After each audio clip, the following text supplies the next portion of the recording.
নবীর উম্মতের দল। মুসা নবীর জামানায় লোকেরা মুসা নবীর কাছে হাজির, কওমের লোকেরা মুসা পয়গম্বরের কাছে হাজির। ডেকে বলে, পয়গম্বর মুসা, এই জমিনের মধ্যে বৃষ্টি হয় না, আপনি একটু আল্লাহর কাছে দোয়া করে দেন, আল্লাহ তাআলা যেন জমিনে বৃষ্টি দান করে। মুসা পয়গম্বর কওমের লোকদের কিনিয়া একটা খোলা ময়দানের মধ্যে চলে গেল। শত শত কওমের লোকদের কিনিয়া হাজির।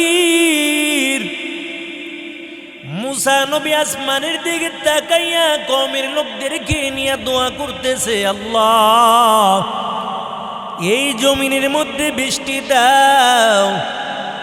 মুসা নবী দোয়া করার পর আল্লাহ তাআলা জানাইলেন, পয়গম্বর মুসা, আমি জমিনের মধ্যে বৃষ্টি দেব না, আপনার দোয়াও কবুল করব না। মুসা নবী ডেকে বলে, মালিক, কেন আপনি জমিনে বৃষ্টি দিবেন না বলেন, আর কেন আপনি আমার দোয়া কবুল করবেন না? মুসা পয়গম্বর এমন একজন আল্লাহর পাঠানো নবী ছিলেন, এমন একজন পয়গম্বর যেই মুসা নবী মালিকের সঙ্গে কথা বলার জন্য তুর পাহাড়ে চলে যাইত। ওই মালিকের সঙ্গে তুর পাহাড়ে দাঁড়াইয়া মালিকের সঙ্গে কথা বলতো। এই মুসা নবী আল্লাহকে ডাক দিয়া বলে, আল্লাহ কেন আপনি জমিনে বৃষ্টি দিবেন না, আমার দোয়া কেন আপনি কবুল করবেন না? আমার আল্লাহ তাআলা বলেন, পয়গম্বর মুসা, এই মজলিসের মধ্যে একজন জেনাকার রয়েছে, যতক্ষণ পর্যন্ত জেনাকার না উঠে যাবে ততক্ষণ পর্যন্ত আপনার দোয়া আমি কবুল করব না, জমিনে বৃষ্টিও আমি দিব না। মুসা নবীর মেজাজ বড় গরম। কি আছো জেনাকার, জলদি করে উঠে যাও। ওই আল্লাহর বান্দা যিনি জেনা করেছেন, মুসা নবীর ভয় থর থর থর থর করে কাঁপতেছে। কারণ মুসা নবীর এত মেজাজ, এত গরম মেজাজ নিয়ে দুনিয়ার জমিন দিয়া চলত। ওই আল্লাহর বান্দা যুবক চিন্তা করলো, হায় রে, আমি জেনা করলাম, দুনিয়ার কেউ তো জানে না, এখন যদি আমি উঠে যাই মানুষ মনে করবে আমি জেনাখোর, আমি জেনা করেছি। আর যদি আমি কান্না করি তাও মানুষ মনে করবে আমি জেনা করলাম। কি করা যায়? তবে দিলটা মালিকের সঙ্গে লাগাইয়া ভাঙা দিল নিয়ে আল্লাহর কাছে অন্তর খুলে ডাকা শুরু করে দিয়েছে। খাটি দিলে তওবা করে নিল। ওই মালিকের কাছে কান্না করে আর বলে, আল্লাহ আমি জেনা করলাম, এই যুগের নবী মুসাও জানে না। আল্লাহ তুমি মুসাকেও জানাও নাই, কোনো মানুষকে জানাও নাই, তুমি আমার গুনাহগুলো তুমি গোপন রেখেছো। তবে এত মানুষের সামনে আল্লাহ তুমি আমাকে বেইজ্জতি করিও না। বান্দা যদি খাটি দিলে অন্তর দিয়া যদি তওবা করে, আল্লাহ তওবা কবুল করে। ওমরের যুগে একজন মদদি মদের বোতল হাতে নিয়ে রাস্তা দিয়া পথ চলতেছে। ওমরের এমন গরম মেজাজ, কয় যদি কোনো মদদিকে সামনে পাইতো তলোয়ার দিয়া দুই টুকরা করে দিত। ওই যুবক হাতের মধ্যে মদের বোতল, ওদিক থেকে ওমর আসতেছে, সামনে পড়ে গেল। তাড়াতাড়ি নিজের চাদরের তলে বোতলটা লুকাইয়া দিল দিয়া আল্লাহকে ডাক দিছে, আল্লাহ আর কোনোদিন মদ পান করব না, ওমরের হাতের তলোয়ার থেকে তুমি বাঁচাও। বান্দা যখন দিলটা লাগাইয়া আল্লাহর কাছে খাটি দিলে তওবা করেছে, আল্লাহ তাআলা বান্দার তওবা কবুল কইরা ফেলাইছে। ওমর যুবকের কাছে আইসা ডেকে বলে, এরে যুবক, বলো তোমার হাতের মধ্যে কি তুমি লুকাইছো? যুবক ডেকে বলে, এটা হাতের মধ্যে একটা দুধের বোতল। আর আল্লাহর বান্দা থর থর করে তারপরে ওমরের সামনে কাঁপতেছে ভয়। ওমর বলে, দেখি তোমার হাতের মধ্যে কি? ওই মালিকের কাছে খাঁটি দিলে তওবা করে নিল অন্তর লাগাইয়া। আল্লাহকে বলে, আল্লাহ আর কোনোদিন মদ পান করব না, তবে বোতলের মদ তুমি দুধের দ্বারা পূর্ণ করে দাও। যুবক থর থর করে কাঁপে আর বলে, আমার হাতের মধ্যে হলো দুধের বোতল। ওমর বলে, দেখি বোতলটা আমার কাছে তুমি দাও। বোতলটা যখন বের করে ওমরের হাতে দেয়, ওমর তাকাইয়া দেখে এটা মদ না, এটা পুরা বোতলের মধ্যে মদকে আল্লাহ দুধের দ্বারা পূর্ণ করে দিয়েছে।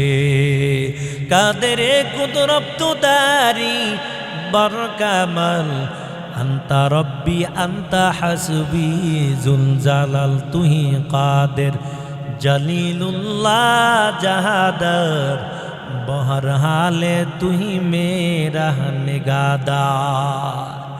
কে সেই ওমর গরম মেজাজ নিয়ে দুনিয়ার জমিন দিয়ে চলতো?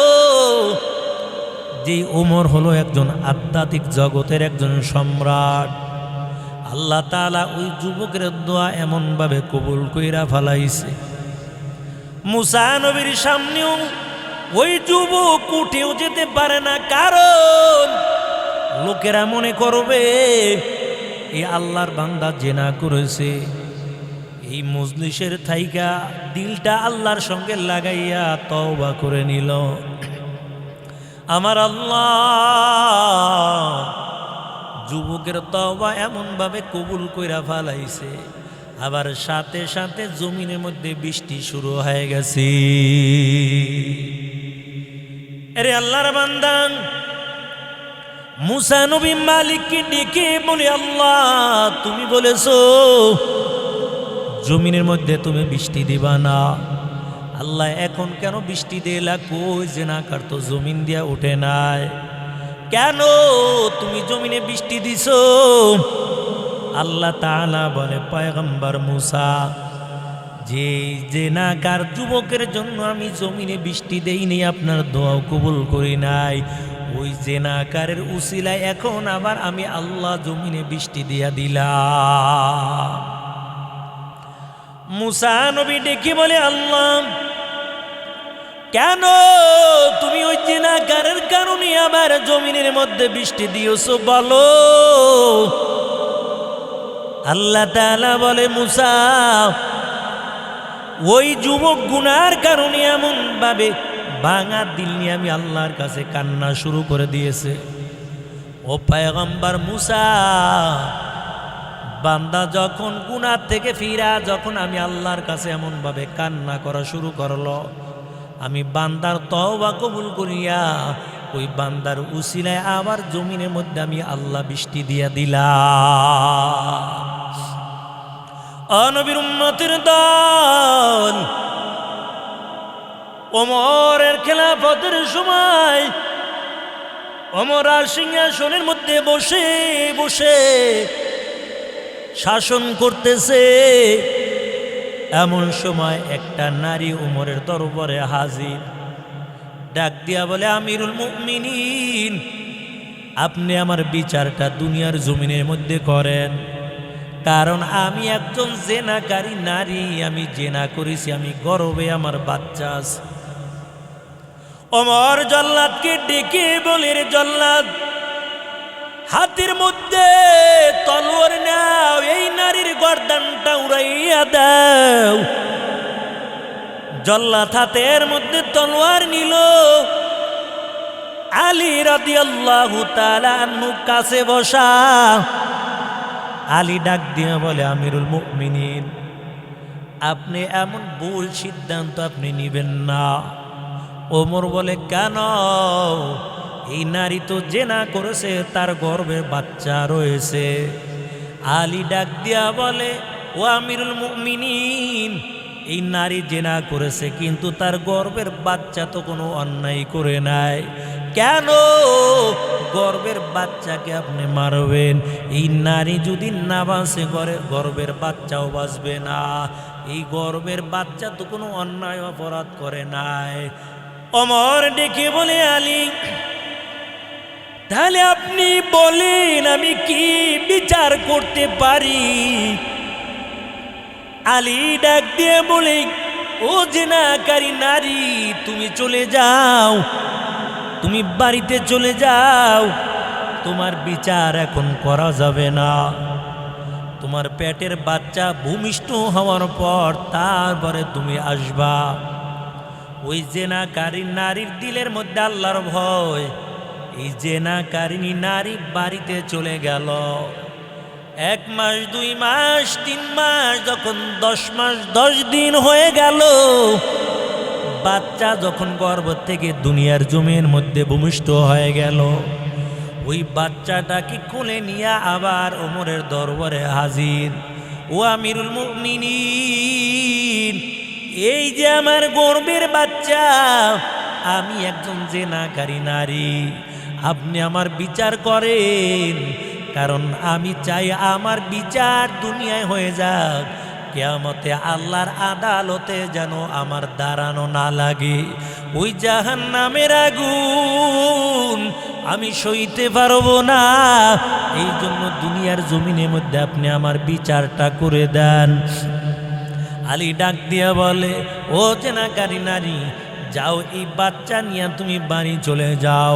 কারণ এখন যদি তোমাকে মারা হয়, তোমাকে যদি দুনিয়া থেকে বিদায় করা হয়, এই বাচ্চাকে কে দুধ পান করাবে, কে লালন পালন করবে? এই বাচ্চাটাকে 2টা বছর দুধ পান করাইয়া যখন বাচ্চাটা নিজের হাত দিয়া খাবার খেতে পারবে, তখন তুমি এই দরবারে আসবা, এই রাজসিংহাসনের সামনে হাজির হইয়া যাইবা। তারপরে ওমর তোমার বিচারটা করবে। বাচ্চা আস্তে আস্তে বড় হওয়া শুরু হয়ে গেল। যখন বাচ্চা নিজের হাত দিয়া খাবার খেতে পারে, বাচ্চা যখন বড় হয়ে গেল, তখন আবার জিনাকারী নারী ওমরের দরবারে হাজির। ও আমিরুল মুমিনিন, আপনি বলেছিলেন বাচ্চা যখন নিজের হাত দিয়া খাবার খেতে পারবে, তখন আমি আপনার কাছে আসতাম। আমার বাচ্চা তো এখন নিজের হাত দিয়া খাবার খায়। আমি জিনা করেছি, আপনি আমার বিচারটা করেন। কারণ আল্লাহর আদালতে আমি জিনার গুনাহ নিয়ে দাঁড়াতে চাই না। ও নবীর উম্মতের দল, ওই নারীর দিলের মধ্যে কেমন মালিকের কেমন ভয়, আখিরাতের কেমন ভয়, আল্লাহর কেমন ভয় তার অন্তরের মধ্যে ছিল। বারবার ওমরের কাছে হাজির হয় আর বলে, আমার বিচার আপনি করেন। দিলের মধ্যে কেমন ভয়। আল্লাহ তাআলাও বলেন, ইয়া আইয়ুহাল্লাযীনা আমানুত্তাকুল্লাহ হাক্কা তুকাতিহি ওয়া লা তামুতুন্না ইল্লা ওয়া আনতুম মুসলিমুন। আল্লাহ তাআলা দুনিয়ার মানুষদেরকে জানায়, ও ঈমানদার বান্দা বান্দিগণ, তোমরা আল্লাহকে ভয় করো। তবে কেমন ভয় করবা? ভয় করার মতন ভয় করো। বান্দা জমিন দিয়ে হাঁটতেছো, বান্দা মনে করো আমার আল্লাহ তাকানো। বান্দা গুনার কাছের পাশেও যাইবা না। গুনার কাজ সামনে চলে আসছে, বান্দা মনে করো দুনিয়ার কেউ দেখে না, তবে আমার আল্লাহর কুদরতি চক্ষু দিয়া ফাঁকি দেওয়া যাবে না। আমার মালিক তো কুদরতি নজর দিয়া তাকানো। কেমন করে আমি গুনাহ করব? বান্দার দিলের মধ্যে যদি এমন ভয় থাকে, ওই বান্দার হাত দ্বারা গুনাহ হবে না, ওই বান্দার পা দিয়া কোনোদিন গুনাহ হবে না, ওই বান্দার চক্ষু দিয়া কোনোদিন গুনাহ হবে না, ওই বান্দার জবান দিয়া মানুষে গালিগালাজ করতে পারে না। কারণ বান্দার দিলের মধ্যে তো আল্লাহর বড় ভয়। কারণ দুনিয়ার জমিনে কেউ দেখে না, আমার আল্লাহর কুদরতি নজরে ফাঁকি দেওয়া যাবে না। জেনাকারী নারী আবার ওমরের দরবারে হাজির, ডেকে বলে, আমিরুল মুমিনিন, আমার বাচ্চা এখন নিজের হাত দিয়া খেতে পারে, আমার বাচ্চাটা এখন নিজে একা একা জমিন দিয়া চলতে পারে, আমি একজন জেনাকারী নারী, আপনি আমার বিচারটা করে দেন। ও আল্লাহর বান্দা, ও নবীর আশিকের দল, কেমন আল্লাহর ভয় ওই আল্লাহর বান্দির দিলের মধ্যে ছিল। এরে আল্লাহর গোলাম, মালিকের ভয় নিয়ে যদি দুনিয়ার মধ্যে চলো, আল্লাহ তাআলা তোমার জীবনের গুনাহ মাফ করে দিবেন। এই জন্য বান্দা, দুনিয়ার জমিনের মধ্যে যতদিন বেঁচে থাকবা, যদি হাতের গুনাহ হয়ে যায়, যদি পায়ের গুনাহ হয়ে যায়, সাথে সাথে তওবা করে নিবা। কয় দুনিয়ার মানুষের কাছে বারবার যদি অন্যায় করে, ওই বান্দার কাছে আর দ্বিতীয়বার যেতেও বড় লজ্জা লাগে, বান্দা আবার দ্বিতীয়বার ক্ষমা করতেও রাজি হয় না। আমার মালিক এমন দয়ার আল্লাহ, যত গুনাহ হয়েছে, যত বারবার আল্লাহর কাছে তওবা করবে, তত আমার আল্লাহ বেশি বান্দার উপর খুশি হয়ে যায়।